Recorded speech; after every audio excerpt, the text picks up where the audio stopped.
दोस्तों, स्वागत है आपका हमारी साइकोलॉजी क्लासेस में। तो आज हम आपको बताने जा रहे हैं साइकोलॉजी की जो नेट का सेकंड पेपर होता है उसके बारे में। तो यहाँ पे साइकोलॉजी का कंटेंट दिखाएंगे हम आपको, बहुत ही मेजर पॉइंट बताएंगे और बहुत ही इंपॉर्टेंट रहेगी, जो कि आपका साइकोलॉजी का जो पेपर होगा उसमें आपकी बहुत हेल्प करेंगे।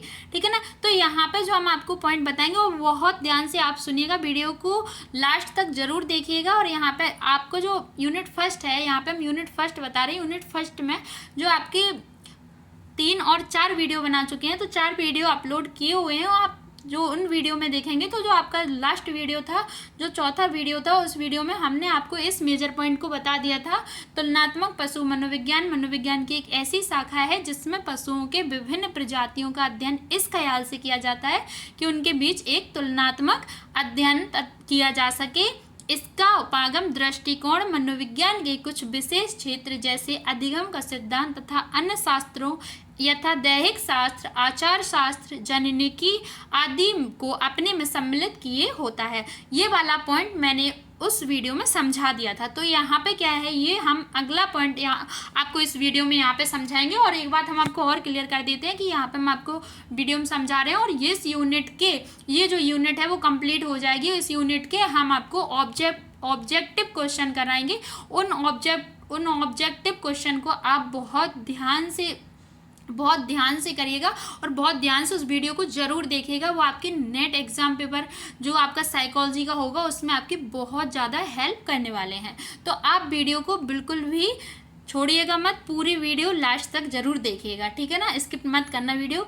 देखिए यहाँ पे जो आपका पॉइंट है, मेजर पॉइंट है, बहुत ज़्यादा इंपॉर्टेंट है। देखिए, अनुमानिक निगमनात्मक विधि एक ऐसा वैज्ञानिक विधि है जो प्रकल्पनाओं की अनुमिति पर आधारित होता है। ठीक है, हम थोड़ा धीरे इसलिए रीड कर रहे हैं जिससे कि आपको शब्द जो है वो प्रॉपर तरीके से समझ में आए, क्लियर वॉइस आए। ठीक है, तो यहाँ पे क्या कह रहे हैं, अनुमानिक जो निगमनात्मक विधि होती है, ठीक है ना, तो क्या है, वो एक ऐसी वैज्ञानिक विधि है जिसमें प्रकल्पनाओं की अनुमिति पर आधारित होता है।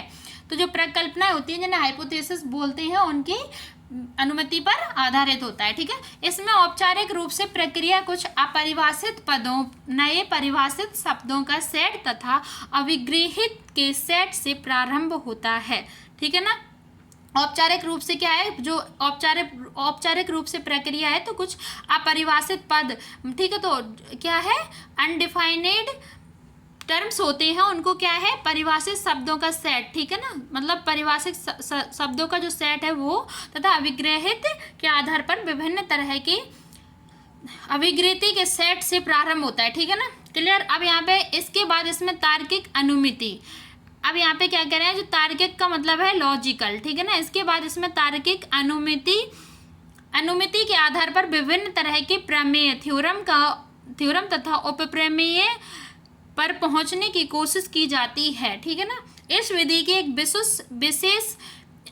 इस विधि की एक प्रमुख विशेषता यह है कि मूलतः आत्मसंशोधित, सेल्फ करेक्टिंग होता है। इसका मतलब यह हुआ कि जब नए तथ्य पाए जाते हैं या नए नियम या सिद्धांत बतलाने लगते हैं कि प्रकल्पित तत्व, ठीक है ना, सही नहीं है, तो प्रमेय तंत्रों को समीक्षा करके उसकी संरचना में परिवर्तन के लिए जाते हैं। ठीक है ना, मनोविज्ञान में हल ने अधिगम का सिद्धांत विकसित करने में इस विधि का उपयोग किया है।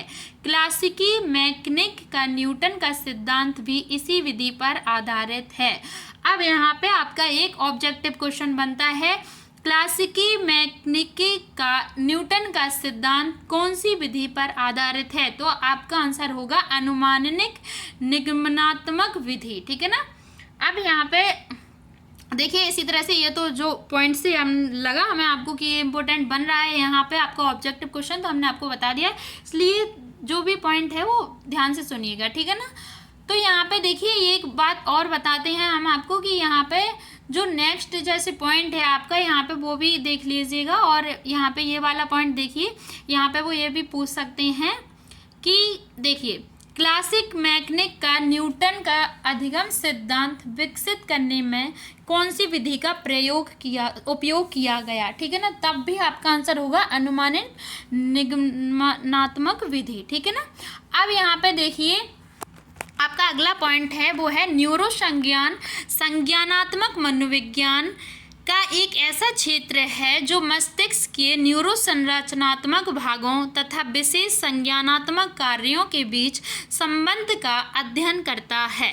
ठीक है, तो जो न्यूरोसंज्ञान है, न्यूरो कॉग्निशन है, संज्ञानात्मक मनोविज्ञान कॉग्निटिव साइकोलॉजी का एक ऐसा क्षेत्र है जो मस्तिष्क के संरचनात्मक भागों तथा विशेष संज्ञानात्मक कार्यों के बीच संबंध का अध्ययन करता है। क्या है? न्यूरोसंज्ञान संज्ञानात्मक मनोविज्ञान का ऐसा क्षेत्र है जो मस्तिष्क आपके दिमाग की बात हो रही है, न्यूरोसंरचनात्मक भागों, ठीक है ना, तो उनके जो भाग हैं और संरचना है जो न्यूरोसंरचनात्मक भागों इसलिए बोला गया है, तो विशेष संज्ञानात्मक कार्यों के बीच क्या करता है? संबंध का अध्ययन करता है। ठीक है, अब आता है आपका द नूलॉजी एक ऐसा पद है जिसका प्रतिपादन फ्रैंकेल, ठीक है ना, फ्रैंकेल द्वारा किया गया है। यहाँ पे हिंदी में देखिए इसमें ऐड नहीं किया गया, फ्रैंकेल द्वारा किया गया है, इंग्लिश में पूरा नाम लिखा है, किया गया है तथा इसमें उन सारी चीज़ों का अध्ययन किया जाता है जो मानवीय होता है। ठीक है ना, अब यहाँ पे आपका एक ऑब्जेक्टिव क्वेश्चन बनता है कि नूलॉजी का प्रतिपादन किसके द्वारा किया गया है? तो आपका आंसर है फ्रैंकेल के द्वारा किया गया है तथा इसमें उन सारी चीज़ों का अध्ययन किया जाता है जो मानवीय होता है। अब यहाँ पे हो सकता है नूलॉजी में किसका अध्ययन किया जाता है, तो यहाँ पे आपका आंसर हो सकता है जो मानवीय होता है उसका अध्ययन किया जाता है। ठीक है ना, अब फ्रैंकेल के पदानुक्रम में मनोविज्ञान को नूलॉजी द्वारा ही सम्मिलित किया जाता है। ठीक है ना, देखो यहाँ पे ये भी है कि फ्रैंकेल के पदानुक्रम में मनोविज्ञान को किसके द्वारा सम्मिलित किया जाता है, ये ऑब्जेक्टिव बनता है, तो आपका आंसर होगा नूलॉजी द्वारा। ठीक है, अब आपका जो अगला पॉइंट है वो बताते हैं। अगला पॉइंट देखिएगा, अगला पॉइंट है पेडोमॉर्फिज्म से तात्पर्य वयस्कों के व्यवहार को बच्चों के लायक गुणों, विशेषताओं आदि के माध्यम से व्याख्या करना होता है। इसके विपरीत प्रवृत्ति को एनालिकोमॉर्फिज्म कहा जाता है। ठीक है ना, तो जो पेडोमॉर्फिज्म से तात्पर्य किससे होता है? वयस्कों के व्यवहार, मतलब जो कि बच्चों के लायक गुणों, विशेषताओं आदि के माध्यम क्या करना होता है? व्याख्या करना होता है। ठीक है, इसके विपरीत प्रवृत्ति को क्या कहा जाता है? इसके विपरीत प्रवृत्ति को कहा जाता है एनालिकोमॉर्फिज्म। ठीक है, तो यहाँ पे देखिए एक ऑब्जेक्टिव क्वेश्चन बन सकता है आपका कि पेडोमॉर्फिज्म की विपरीत प्रवृत्ति को एनालिकोमॉर्फिज्म कहा जाता है। ठीक है ना, क्या कहा जाता है? तो आप यहाँ पे आंसर दे सकते हैं। ठीक है, अब आपका नेक्स्ट देखिएगा, नेक्स्ट पॉइंट है पेडोमॉर्फिज्म से क्या से तात्पर्य किशोरों के गुणों को वयस्क अवस्था में भी धारण करके रखने से होता है। पेडोमॉर्फिज्म से तात्पर्य किशोरों के गुणों को वयस्क अवस्था में धारण करके रखने से होता है। ठीक है ना, तो यहाँ पे देखिए, यहाँ पे आपका ये वाला पॉइंट भी अच्छा है और यहाँ पे आपका ऑब्जेक्टिव क्वेश्चन बन सकता है कि पेडोमॉर्फिज्म के किशोरों के कौन सी अवस्था को धारण करने से होता है? तो किशोरावस्था को। ठीक है ना, सॉरी वयस्क अवस्था को। ठीक है, अब आपका नेक्स्ट पॉइंट है पालियो मनोविज्ञान का एक गोपनीय क्षेत्र है। देखिए यहाँ पे ये जो पालियो मनोविज्ञान है वो क्या है? मनोविज्ञान का एक गोपनीय क्षेत्र है जिसमें आरंभिक विकासात्मक युग से संभावित रूप से अध्ययन किए जा रहे हैं। ठीक है ना, तो जिसमें आरंभिक विकासात्मक युग से क्या है? संभावित रूप से अध्ययन किए जा रहे हैं। ठीक है, प्रक्रियाओं के अध्ययन पर बल डाला जाता है। भाषा, देखिए भाषा की उत्पत्ति तथा विकास से संबंधित कुछ शोधों को इस क्षेत्र में रखा जाता है। अब यहाँ पे एक आपका ऑब्जेक्टिव क्वेश्चन बन सकता है कि भाषा की उत्पत्ति तथा विकास से संबंधित शोधों को किस क्षेत्र में रखा जा सकता है? तो आपका आंसर है पालियो मनोविज्ञान क्षेत्र में। ठीक है ना, अब आपका नेक्स्ट पॉइंट है, नेक्स्ट पॉइंट देखिएगा, नेक्स्ट पॉइंट है परा मनोविज्ञान। मनोविज्ञान का एक ऐसी विकसित शाखा है जिसका परा सामान्य घटनाओं से होता है। ठीक है ना, दूसरे शब्दों में इसका संबंध वैसे परासामान्य घटनाओं से होता है जिसे ज्ञात नियमों एवं तथ्यों द्वारा व्याख्या नहीं की जा सकती है।